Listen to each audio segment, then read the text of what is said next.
নমস্কার বন্ধুরা, কেসি কিচেনে সবাইকে স্বাগত। আজ আমি নিয়ে এসেছি চিংড়ি মাছের একটা রেসিপি।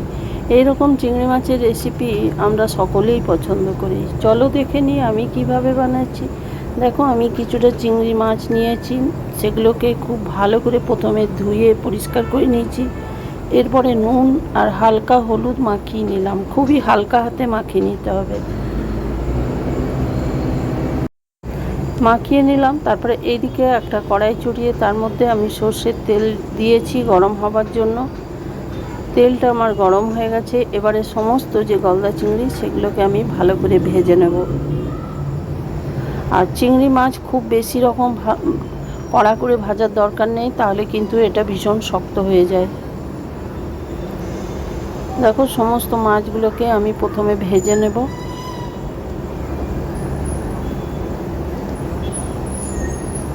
তোমরা তো চিংড়ি মাছের নানা রকম রেসিপি খেয়ে থাকো, চিংড়ি মাছের মালাইকারি নানা রকম। আমি যেভাবে বানাই আমি সেটাই আজ তোমাদের সাথে শেয়ার করলাম। আর এটা ভীষণ ঝটপট তৈরি হয়ে যায় আর খেতেও ভীষণ টেস্ট লাগে। দেখো, সমস্ত মাছগুলো উল্টে পাল্টে আমি ভালো করে ভেজে নিলাম। খুব কড়া করে কিন্তু ভাজার দরকার পড়বে না, যেহেতু গলদা চিংড়ি।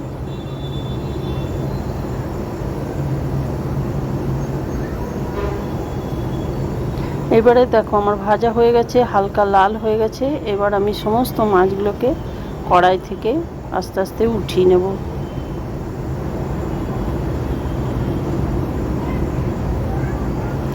সমস্ত মাছগুলো উঠিয়ে নিলাম। তারপরে যে কটা আরও মাছ আছে সেগুলো একইভাবে আমি সব মাছগুলো ভেজে নেব। ভেজে নেবার পরে দেখো, ওই কড়াইয়ের মধ্যে মাছ ভাজার যে তেলটা আছে সেইটা দিয়েই আমি রান্নাটা করে নেব। এবার এটার মধ্যে ছোটো চামচের হাফ চামচের মতো আমি গোটা জিরে ফোড়ন দিয়ে দিলাম।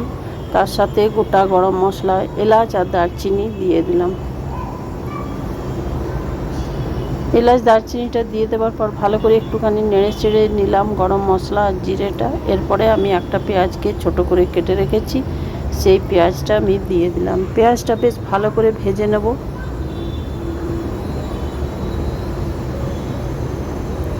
গরম ভাতে এরকম চিংড়ি মাছের মালাইকারি খেতে আমরা সকলেই পছন্দ করি। আর এইভাবে বানালে খুব সহজে হয়ে যায়, আর খেতেও বাচ্চা থেকে বড় প্রত্যেকে কিন্তু খেয়ে নেবে।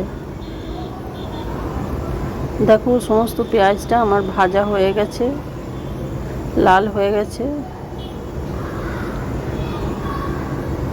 এরপরে আমি এর মধ্যে 1 চামচের মতো আদা আর রসুন বাটা, আদা আর রসুনটা একসাথে পেস্ট করে নিয়েছি, তার থেকে আমি 1 চামচ দিয়ে দিলাম। তার সাথে হালকা জল দিয়ে দিলাম।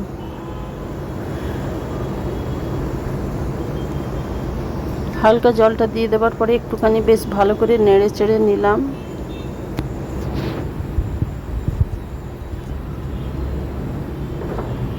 এইবারে দেখো, আমি মশলা দিয়ে দিচ্ছি। কাশ্মীরি লঙ্কার গুঁড়ো, হলুদ, জিরে, ধনে আর সামান্য গরম মশলা, এগুলো আমি দিয়ে দিলাম। দিয়ে দেওয়ার পরে পুরো মশলাটাকে বেশ ভালো করে কিন্তু কষিয়ে নিতে হবে। যেহেতু এর মধ্যে আদা রসুন পেস্ট আছে, সেই জন্য সমস্ত মশলাটা সময় নিয়ে কিন্তু পুরো মশলাটা হালকা জল দিয়ে কষিয়ে নিতে হবে।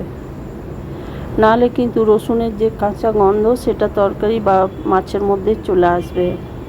আর যত এটার কষানো হবে ততই কিন্তু মালাইকারির টেস্ট ভীষণভাবে ভালো হয়। দেখো, আমি ঢাকা দিয়ে এটাকে কষিয়ে নিচ্ছি।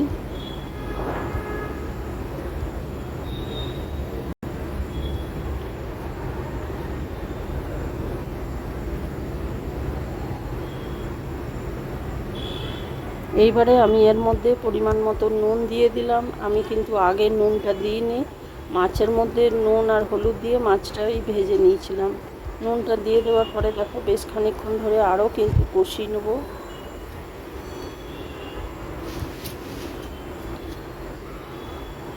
ঢাকা দিয়ে দেখো, আমি রেখে দিচ্ছি 1 মিনিট 2 মিনিট করে, আর কষিয়ে নিচ্ছি। তাহলে কিন্তু পুরো মশলাটা খুব ভালো করে কষানো যাবে আর খেতেও ভীষণভাবে ভালো লাগবে।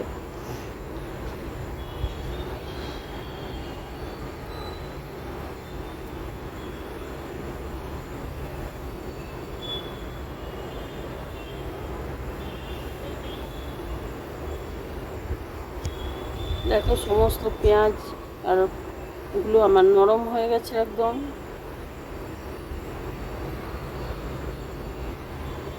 এইবার এর মধ্যে যে নারকেলের দুধটা আমি করে রেখেছি সেই নারকেলের দুধটা আমি এর মধ্যে দিয়ে দিলাম। তোমাদের যদি হাতের কাছে নারকেল না থাকে বা নারকেলের দুধ না বানানো থাকে তাহলে তোমরা কিছুটা কাজু বাটা দিয়েও করে নিতে পারো, তাও কিন্তু খেতে ভীষণভাবে ভালো লাগে। এবার নারকেলের দুধটা দিয়ে বেশ কষিয়ে নিতে হবে একটুখানি।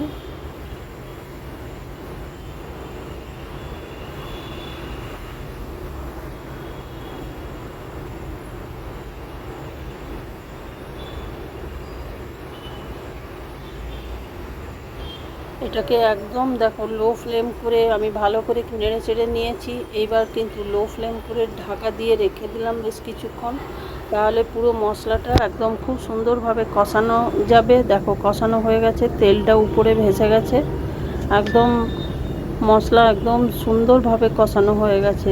যখনই তেলটা উপরে ভেসে যাবে তখনই জানবে যে পুরো মশলা কষানো হয়ে গেছে। এর মধ্যে আমি কোনো রকম টমেটো বা অন্য কিছু আর দেব না।